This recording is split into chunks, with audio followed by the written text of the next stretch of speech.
Welcome back to Cinema Rules, the podcast, episode 7. 7's a lucky number, Sean. 7 is the lucky number. Maybe it just comes naturally to us after this episode. Yeah, it's already natural, man. Yeah, it is really natural. Welcome back, guys. Welcome back. It's not been a heavy news week. No, not a heavy news not after week. Comic-Con. But we've watched a few things. You know, House of Dragon finished it with its final episode of season 2. Yeah. We went to the cinema to watch a secret screening of a film that we thought was going to be a horror, but wasn't. I was going to go to the cinema last night and watch Borderlands with our mate. Yeah. And I was kind of semi-excited for it. But I ended up not going because... I hate to say this because I don't like being influenced by reviews and other people. But I didn't go and see it just because I saw some of the news that came out about the first kind of receptions of it, and it just put me off. I was just like, I'll go later. What were the receptions of it? So, Borderlands is essentially. I just want to double check this before I give out the wrong kind of message. But I think Forbes have yesterday Forbes released this news article. The Borderlands movie debuts with 0% on Rotten Tomatoes. You have to go and see the movie if it's like that. I know. You have to. I know. So it's got... Yeah, but how many reviews has it got? Let's have a look at the moment. I want to check Rotten Tomatoes now. But obviously this is directed by Eli Roth. Who did... You know Eli Roth. He's done kind of horror films. Wasn't he in with Tarantino for a bit? He directed that horror film that I really want to see from last year that I didn't, called Thanksgiving. But he was I saw Thanksgiving. He was in Inglourious Bastards as Sergeant Donnie. Okay. Because he did Hostel. Yeah. Oh, okay. Hostel, I've heard, is a brutal film. We're going to watch on the channel at one point. Yeah. He's done. So he directed Borderlands. He's directed Borderlands. He did The House with a Clock in Its Walls, which was a kids' film. Oh. The Green Inferno, which was meant to be a bit like a cannibal kind of thing. Oh, yeah, The Green Inferno. That's it. He did the other Grindhouse film, didn't he? Was it called Planet Terror? That was in with Tarantino's Death Proof. Green Inferno was kind of like inspired or relates to Cannibal Holocaust in a way, I think it was very much in that vein. A Cabin Fever remake. Hostel Part 2. Interesting. So he's done a lot of horror, but he's weirdly done a couple of... Now, for those of you guys that don't know what Borderlands is, it's obviously a new movie, but it's based off of a video game that I never played, but you played, didn't you? And I actually quite like the world and the aesthetic that it was in. And actually, the trailer, when I first watched it, it looked promising. Good. It looked promising. I thought it was going to be like the aesthetic down. I thought it was going to be like a... something that goes under the radar, but it's very very good. Do you know what it looked like it would be for me?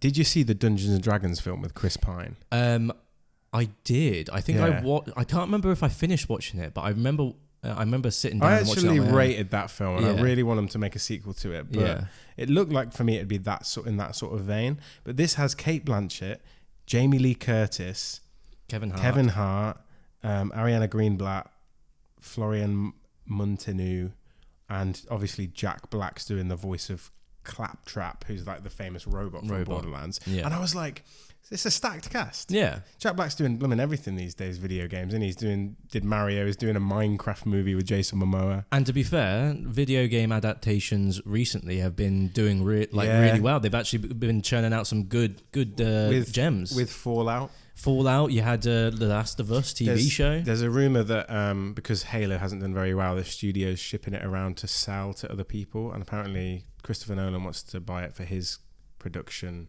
kind of company and carry it on. That would be interesting. I never obviously not directing. I never watched Halo. I've seen a couple of clips, and aesthetically it looks on point, but the story is apparently he takes his helmet off in the first episode, which is a bit off-brand for the character. Off-brand, but apparently the season 2 was a much better improvement over season 1. It's actually worth a watch.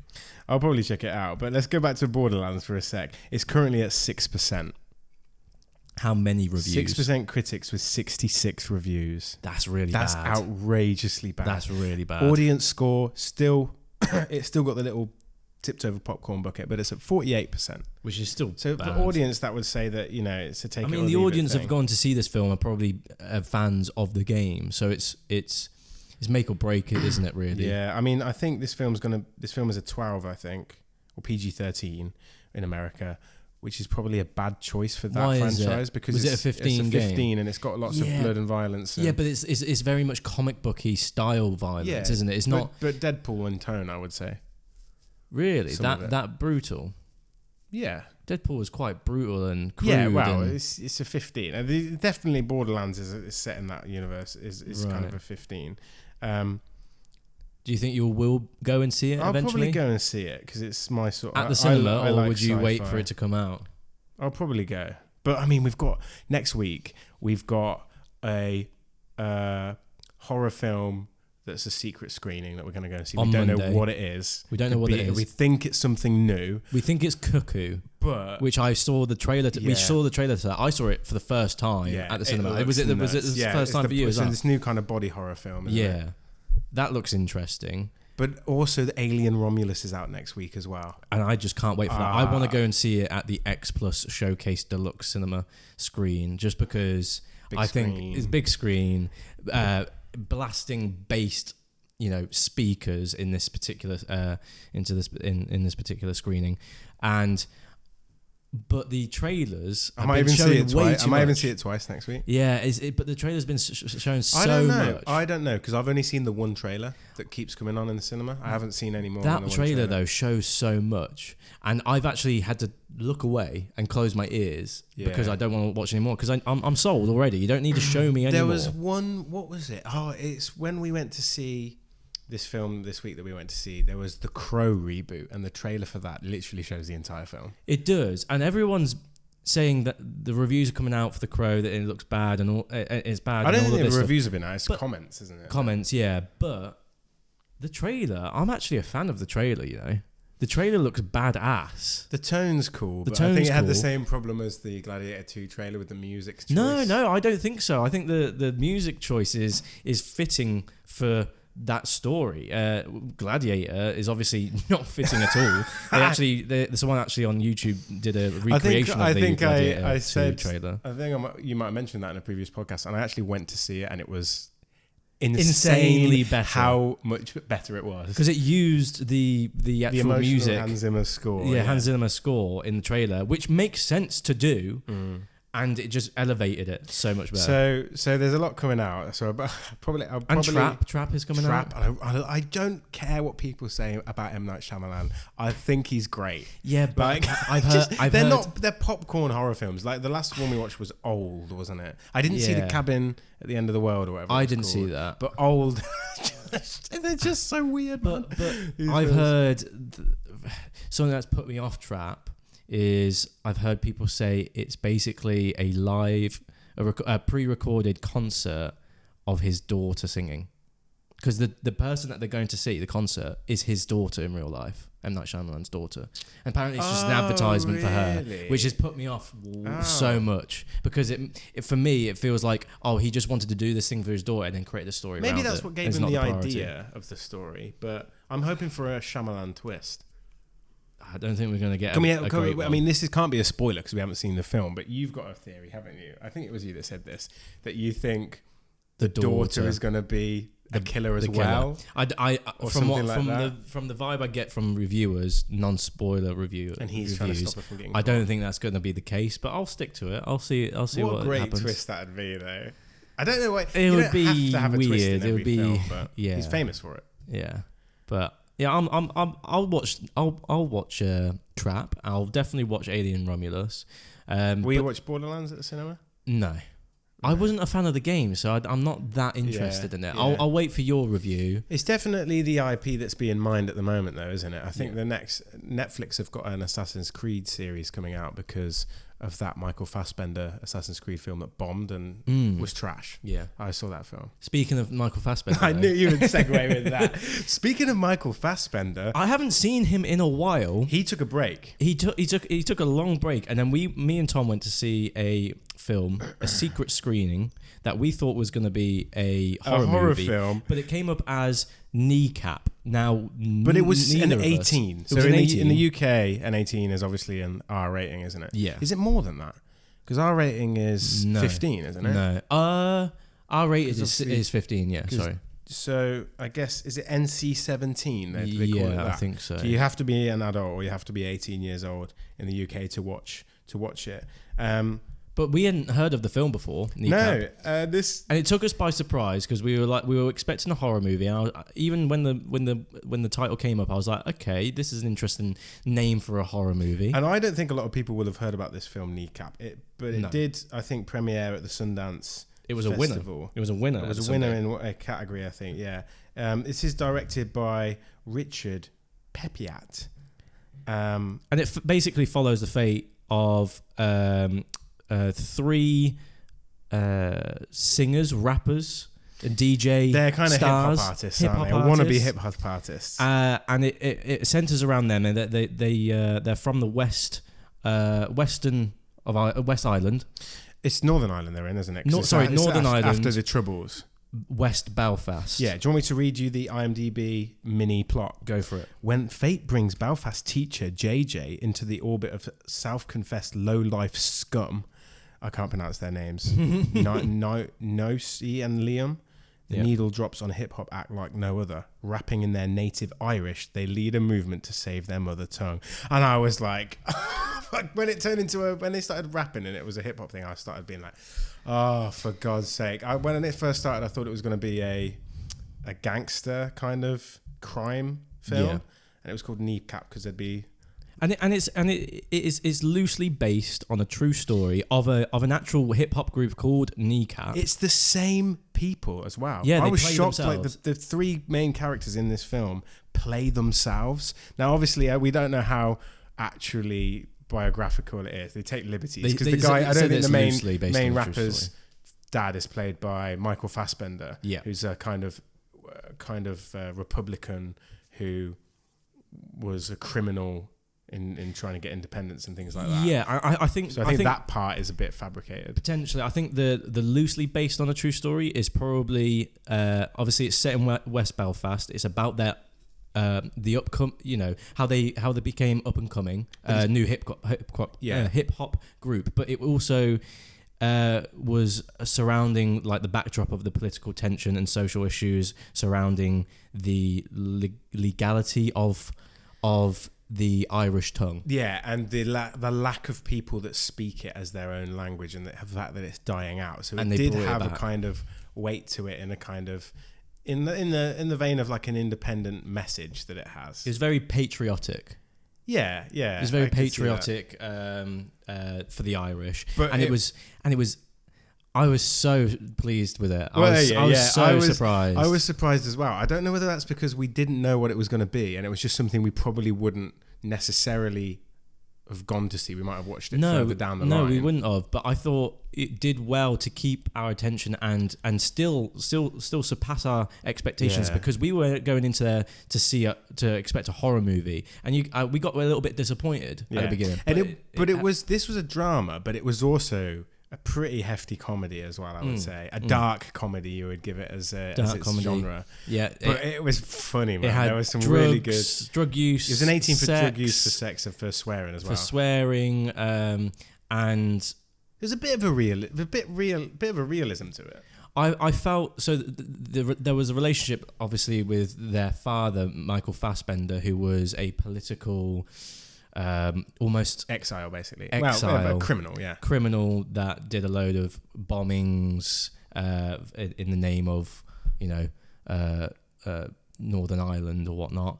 I'm not too savvy on the political tension of or history of that nature of that region, but I really thought that the relationship between Michael Fassbender as the father and the relationship between him and his sons and the wife, because he obviously was exiled, he left, and there's a moment in the film where they're almost reunited, that held some very somber weight and emotional weight to the story. It added something that it needed. That's where the drama was. That was where the drama was. And there was a bit of drama with the teacher character, who's the DJ. and his wife. They were both kind of going down different routes to explore their Republican kind of patriotism. Yeah. And his was more of a protest against his own life, I guess, wasn't it? Yeah. But he was a kind of comic relief when he was in with the other two characters as well. But I did like the trio and how they were kind of like, they weren't a group that you would put together. The two lads were, but the teacher wasn't. And when you put people that kind of are naturally different as characters, you get really interesting dialogue and directions in narrative, don't you? Yeah, definitely. So, and the film kind of reminded me, and this is probably where the fiction comes into it, I guess. It kind of reminded me of Straight Outta Compton. It took a similar narrative, especially towards the end. With this, obviously that was they were much more famous, but it's the same style of biography, isn't it? Yeah, because they took this route, and I don't know whether this is a real group or not, but there's the Radical Republicans Against Drugs, RARAD, or whatever they called themselves, and they almost acted as like almost the police in Straight Outta Compton, because there's a scene out of Straight Outta Compton where the police arrive to their concert and say, if you play this song, which is Fuck the Police, then we'll raid the stage and we'll get you and we'll arrest you. As an act of defiance. And they play that song in an act of defiance. And in this movie, they do something with the Republic. You do get and it just replicated that. And I think it's the hip hop as the center of the hip hop music brand or music genre as the center of the film as well. Yeah. It's always been a kind of genre of defiance and of individuality or something like that. Yeah. And the police are in this film because there's the woman that plays the detective, isn't there, that's trying to hunt down his father, who's thought dead but supposedly missing. I didn't actually think Michael Fassbender did the best job in the film. I don't think it was good seeing him again. It was good seeing him again. I don't think he needed to do much. No. But at the end, he was just a subtle character, and sometimes that's all you need. You don't need him. I'm glad that they chose him to be a part of the film, but didn't put him at the center of the film. So he took a 4-year break after X-Men Dark Phoenix, which was that one that killed the X-Men for good at Fox. And he was in a film called The Killer, which was David Fincher's film. Yeah, that's true. Then he was in Next Goal Wins by Taika Waititi, and now he's been in this. So he's going... I haven't seen those two previous films. Next Goal Wins and Kneecap are obviously more independent films, but he's definitely got some more films coming out. I want to see him in another kind of leading role again. Yeah. I think he's got one called... I didn't recognise him, in this Kneecap. He's got Steven Soderbergh's Black Bag coming out, which looks interesting. But you didn't recognise him? I didn't recognise him at first. It was slightly weird, but... I'd definitely recommend Kneecap if you haven't. If you're in America, I don't even know if it will be coming out in America. On IMDb, it actually says the release date for Kneecap is the 28th of August. So perfect. It actually hasn't come out yet. I don't think in the UK properly, or in America. It probably will only get a very limited release in America, I'm guessing. Yeah. They have very thick Irish accents, so it'll be very difficult to... Yeah, there's actually a lot of it is subtitled because they speak Irish as well, or Gaelic or whatever the name of the language is called. But for me, it reminded me more a bit like an early Guy Ritchie film, like Lock, Stock or something like that. The way it was shot was quite... animated, wasn't it? Like the actual had energy direction of it had energy, and the cutting, the editing of the film was quite good as well. The editing felt a little bit inspired by like Shaun of the Dead, Hot Fuzz. What's his name? Fast pace, quick pace. Edgar Wright. Edgar Wright. That's it. Inspired that. So I thought it was energetic. Cinematography was great. The characters were great. It was funny. It had some emotional weight to it. It was just a really nice surprise, and it followed a plot that was quite interesting.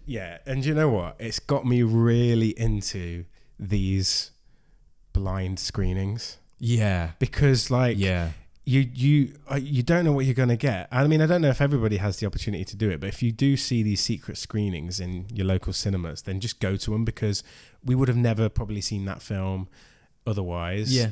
And you have no choice but to be invested in a film that you perhaps might not have been, because you're just there. Yeah. Do you know what I mean? I mean, the other secret screening that we went to was In a Violent Nature. Again, we probably would have gone to see it, but again, it's not the point.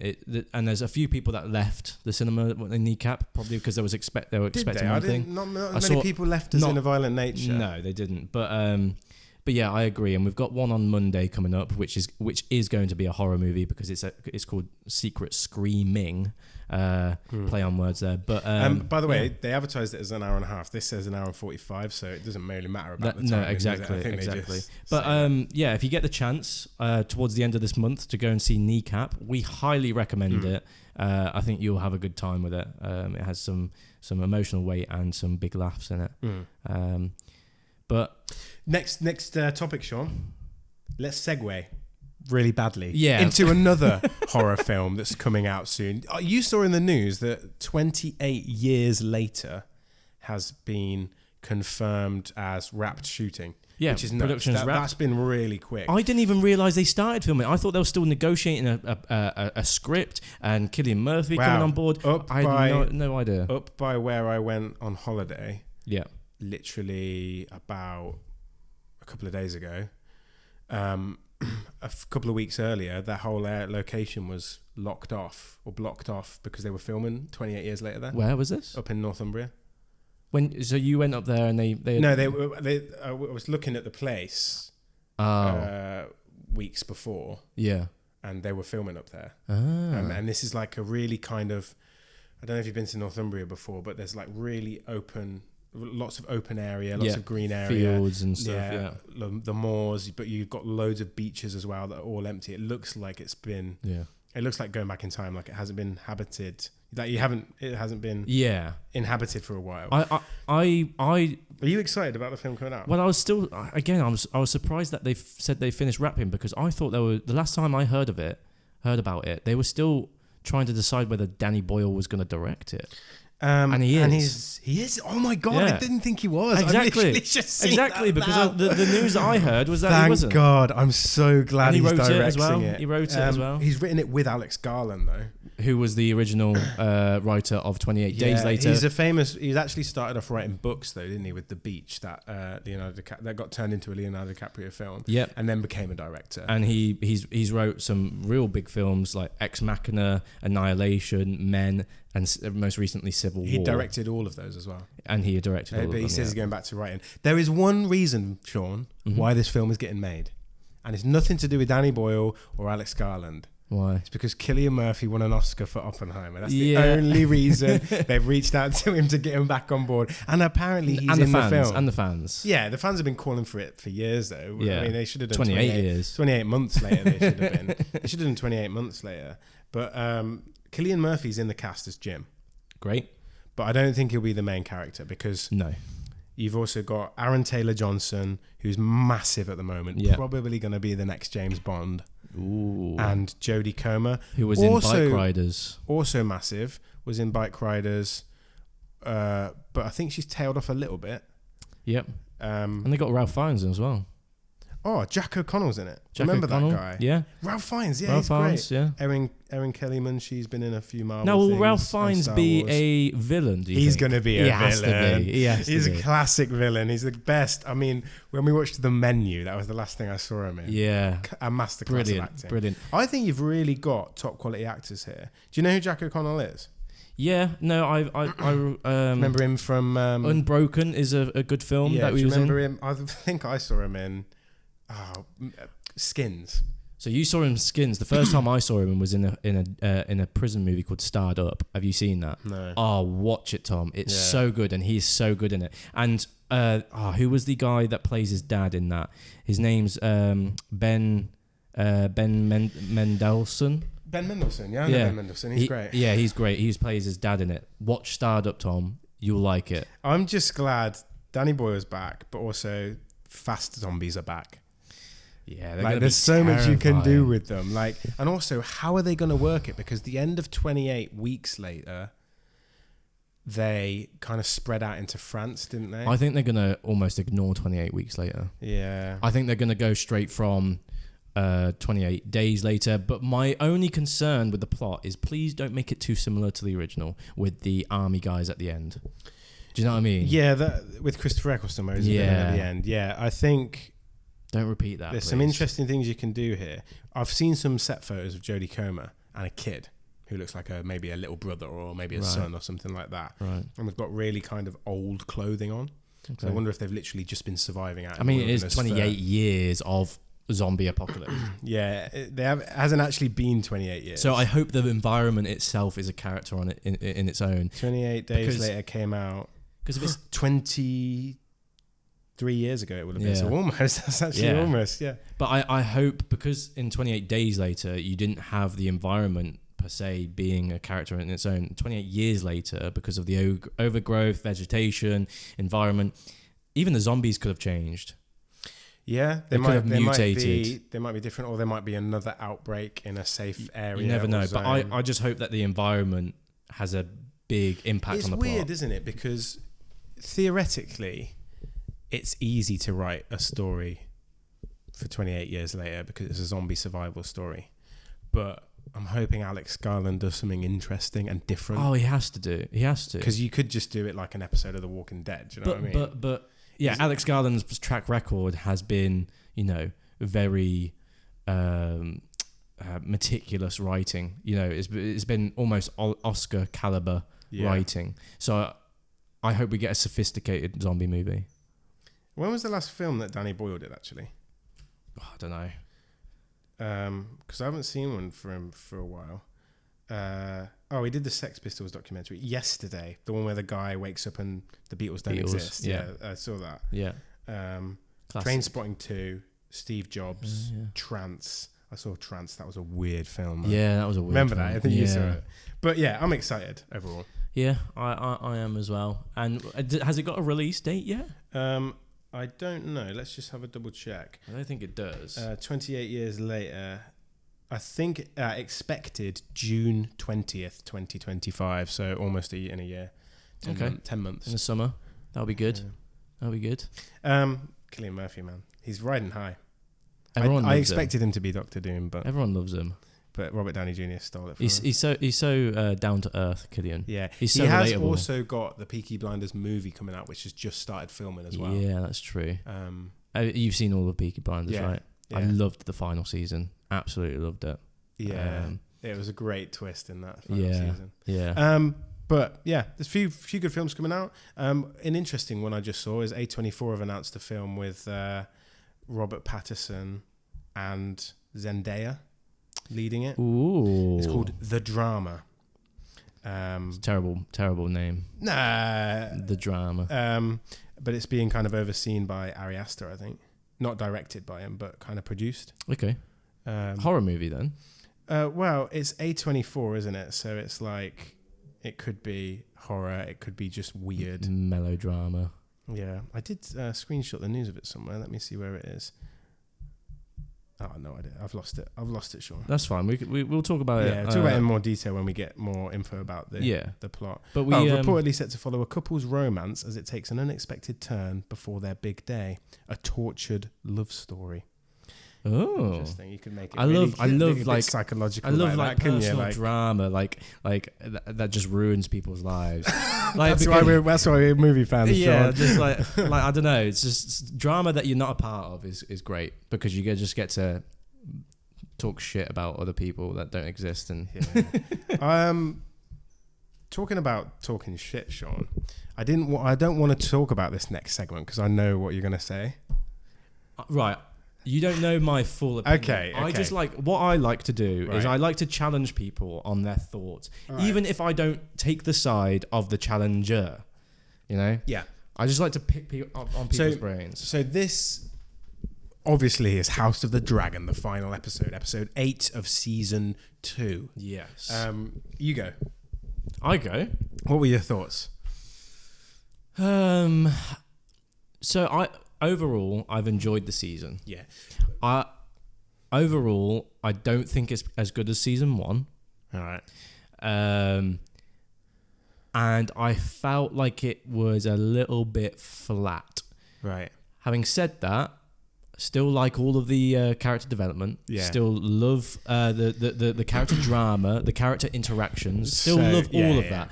But for a finale, and I know that you differ on this because you text me. I just think this was,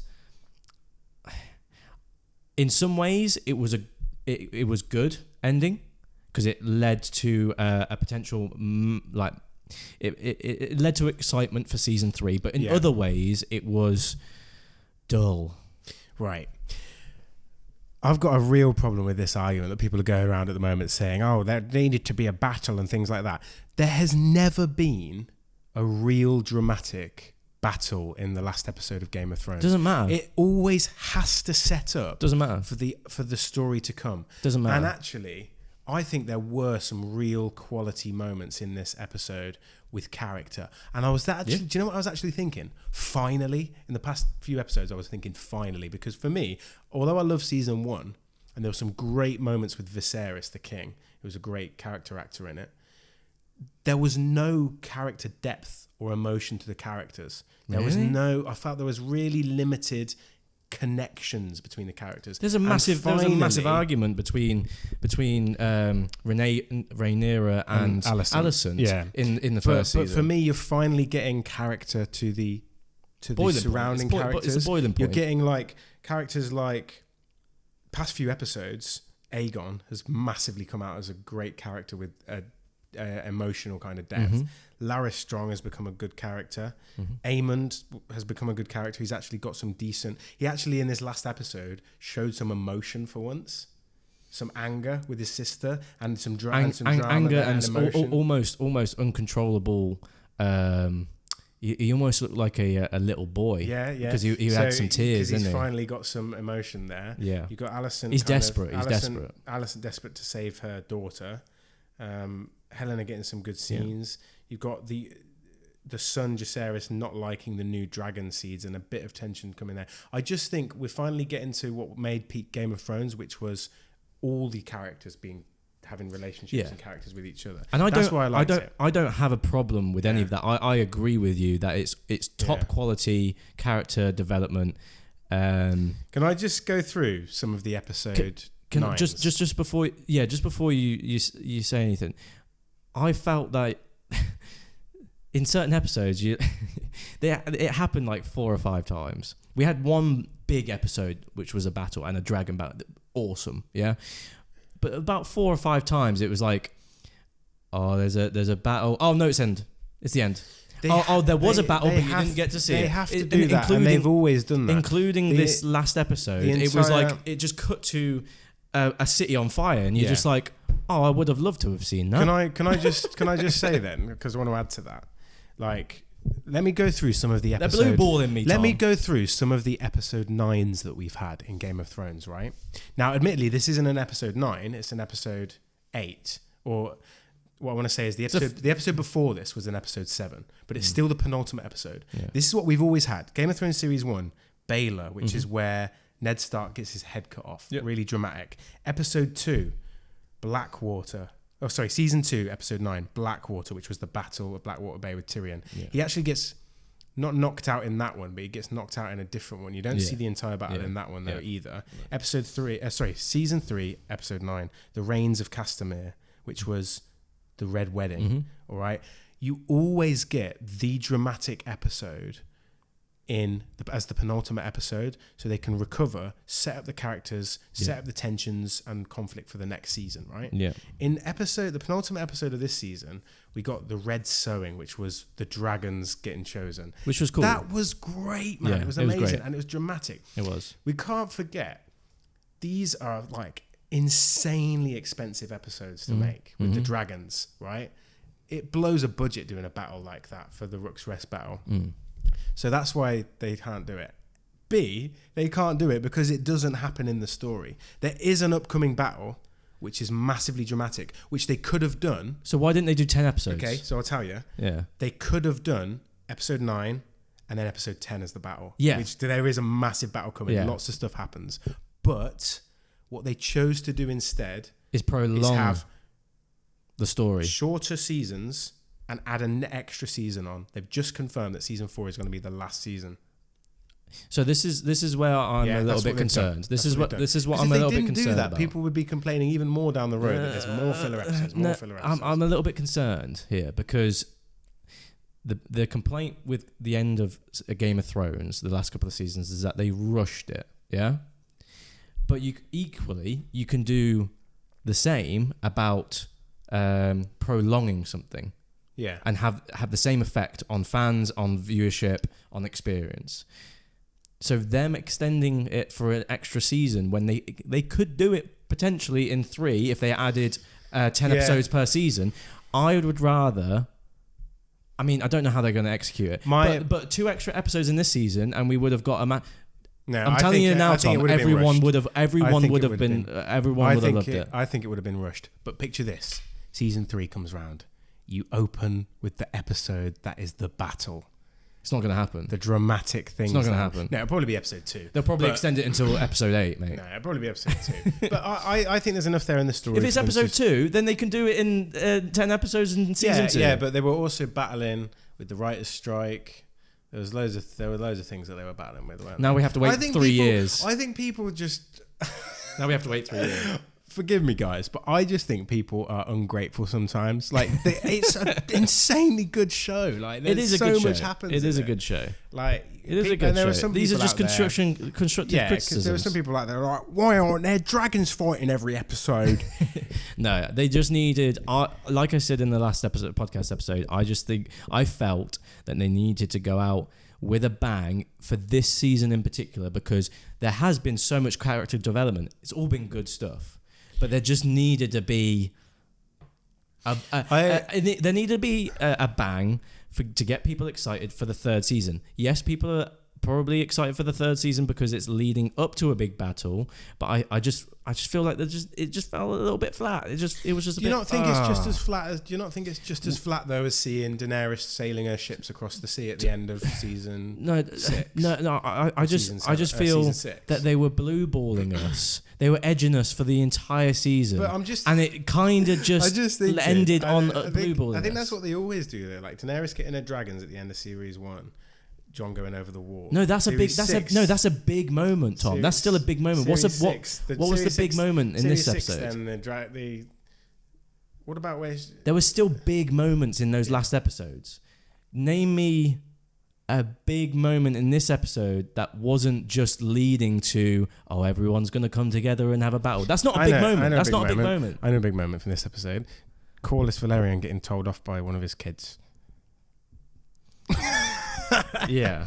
No, I get what I understand the argument, but I do think you could argue that the big moment was Daemon's vision. If I was doing it, I would do. No, the big moment was probably Rhaenyra finally getting everybody behind her to get an army going. That wasn't. She didn't have an army. It was predictable. Yeah, it was a bit. But if I was doing it, I'd probably do 10 episodes, 4 seasons. But I don't know the full extent of the story, so you know better. Because there's enough there. 10 episodes, yeah. Well, you could probably stretch it to 5. But we discussed the fact when they announced it was going to be 8 episodes. We discussed it, and we were like, okay, if they could do it in 8, do it in 8. I feel like they should have done it in 10. Yeah. With what you're saying to me, that there's a battle coming up very, very soon, and it might be the 2nd episode of season 3, why not end season 2 on a massive high? Yeah, because to get everyone so excited for season 3. Because there's an even better battle that they could have ended season 3 on. There you go. So, there you go. See it. It's weird choices. It is weird choices, but it's probably all studios and I'm money. just going off by studios and money because you know the like story. That. I'm just going off by what you've said to me, and it just seems that they could have put it in. But it doesn't matter. Because it's still 2 get years, Sean, before we're going to get the next season. It's so annoying. But it's only so 6 annoying. months, I think, before we get the spin-off. True. I guess so. People will be confused. They'll be like, "There's another Aegon?" They'll be like, "Is this House of the Dragon season 3? Is this a prequel to House of the Dragon?" Yeah. Is this Game of Thrones season 9? There you go. That's our House of the Dragon finale. We'll have to come up with a different segment, Sean. We'll have to think of a new TV show. I mean, I do want to actually go on to House of the Dragon. Just stick on it for a second. Oh, go on. Don't look it up on IMDb because I want you to guess the guess the ratings All right, of the we're episodes. doing a game. Guess the ratings. They do a decimal system like we do on the channel, which is out of 10, but there's a point. So I want you to guess the rating of each first episode of season 1 and 2 of the House of the Dragon. Oh, okay. Of every episode. So not every episode. So the first episode of season 1, The Heirs of the Dragon. What rating did it? I reckon it got 8.1. Incorrect. 8.7. Oh, it did quite well. What about season 2? What was it called? A Son for a Son. They Which is a good episode. It won't be 8.7 though. I don't think. I think it'll be 8.5. 8.2. Yeah. Okay. I just think I people. thought it was a good I just episode. think I people, thought that was a good episode. I think maybe I'm getting old and getting a bit like kids these days, but I just honestly think there is a massive trend to be hypercritical of things these days at the moment than they used to be. Yeah. No, I agree, and I think audiences these days probably have a lesser attention span, therefore lesser patience for certain things. I mean, I was watching Game of Thrones when it first came out, when not many people did watch it. Yeah, and I was thinking, oh man, this is great. What do you think the lowest episode of House of Dragon has been so far? I couldn't tell you without remembering what the titles are because I can't. So it's between the final episode, which is the Queen whoever was, and episode 6, Small Folk. I think it's probably Small Folk. At what rating? Probably 6.5. 6.2. And the last episode got 6.3. They are so I don't see. First of all, they're way too low, both of them, because they're not that bad. Come on, guys, you're just complaining, and you're giving it a 1 just because you fucking butthurt. All right, grow up. But Small Folk in particular, I thought that was a great episode, and it got 6.2. And I think the reason why that got review bombed is because of the kiss between Rhaenyra and her advisor. Yeah. They did say that it got review bombed because of that reason. It's just trash, I thought it was a great episode, though. It's just trash. And actually, I did buy it. And the reason why I bought it is because I think Mysaria is like just manipulative. I think she's trying to get her way, just like in a way, she's like the inverse of Larys Strong in King's Landing. And I think Rhaenyra is just a horny bastard. Yeah. I mean, it's Game of Thrones, man. Come on. Everyone's horny. Interesting facts that I was watching the behind the scenes of the last episode. Okay. And the guy who plays Ulf was being interviewed. And he literally seems like his character. He's like, really? Do you know he was sitting at the table? Yeah. He was like, bring me more birds. Yeah. He said that he had to eat 30 quails like in the filming of that scene, and he's filming it, and he said he was so like full, and he had to eat 30 quails. Like, I just thought that was outrageous. He annoyed me. They actually eat the food. He annoyed me. I really liked his character, but the whole point, then he just lost me. I love it though because they've lost their monopoly on dragons. Yeah. And also they've given it to somebody who isn't in the family that's unpredictable. It's the beginning of the end, like you said. It's the end of the dragon pit and actually people want Rhaenyra to win and think she's great. She's just as arrogant and got enough hubris that she doesn't see what she's doing is wrong. Yeah, definitely. Or is dangerous. No, I agree. She's desperate as well. Everyone in this is desperate in a way. The one that I don't get is Jace or Jacaerys, her son, who's like worried about being seen as not as a Targaryen. Yeah. Even though he's Valerian anyway, even though he's not. He's Valerian, but the fact that the small folk are able to but tame he dragons. Suggested the idea, and now it's like, you've given it to a bunch of blah, blah, blah. Yeah, he suggested the idea for people to have... that have noble blood. And I guess he doesn't believe that these people in particular have noble blood. Yeah. But I don't get that either because she put out almost a post or a message saying any bastards, essentially. I'll tell you what I agree with you. Remind me of my favourite episode of House of the Dragon, actually. It's the one before, I think it's the one before Viserys dies, where... The dinner table. Not the dinner table, where he like goes into the Iron Throne. Yeah. He's like limping and he's got his gold mask. Oh. And then Corlys Velaryon had that brother who was like, the crown's not going to your daughter because they're bastards. bastards like that. And she is a whore. Yeah, that was the amount of drama in that. We were watching that and then Damon just goes and like chops his head off. That was my favourite episode. He was like, and he can keep his tongue because his tongue remains. Do you remember watching that episode? Yeah, I did. My favourite episode was the dinner when it was at the dinner table. I think is it Paddy Considine? Yeah, he came back as well, didn't he? We didn't mention that. I thought he was absolutely brilliant. Yeah, his performance in that. Didn't he win an Emmy for it? No, he actually got snubbed for it. He didn't get. I don't even think he got nominated. Really? But he should have. Yeah, he should have done. He was so good in it. He might have got nominated, but not. But yeah, that's I guess that's going to be this episode's topic. How long have we gone for? We were trying to keep it short. We were trying to aim for 45 minutes because we wanted a small but sweet, short but sweet episode. We'll update you next week on what this secret screaming is on Monday, though. Oh yeah, I hope to God it's this film called Cuckoo, but we'll let you know, and we'll also introduce the My Film Is Better Than Your Film segment again in the next episode. We said we'll do it every other week, but we'll do it every other week. Let us know what genre you want us to do for My Film Is Better Than Your Film. Yeah. And we haven't done fan questions for a while as well, so drop 100%, guys. Drop some comments in this video, wherever you're watching, and we'll get some of your questions answered again. Yeah, 100%. If you're watching this on YouTube, link in the description for our Spotify and Apple Music audio only segments. So make sure you click those, follow us on those platforms, and make sure to download the podcast, and you can listen to it whilst you're driving to work or on holiday or whatever, or just having a bath. Yeah, but make sure you like and subscribe, and we'll see you in the next episode. Next time, guys. Cheers.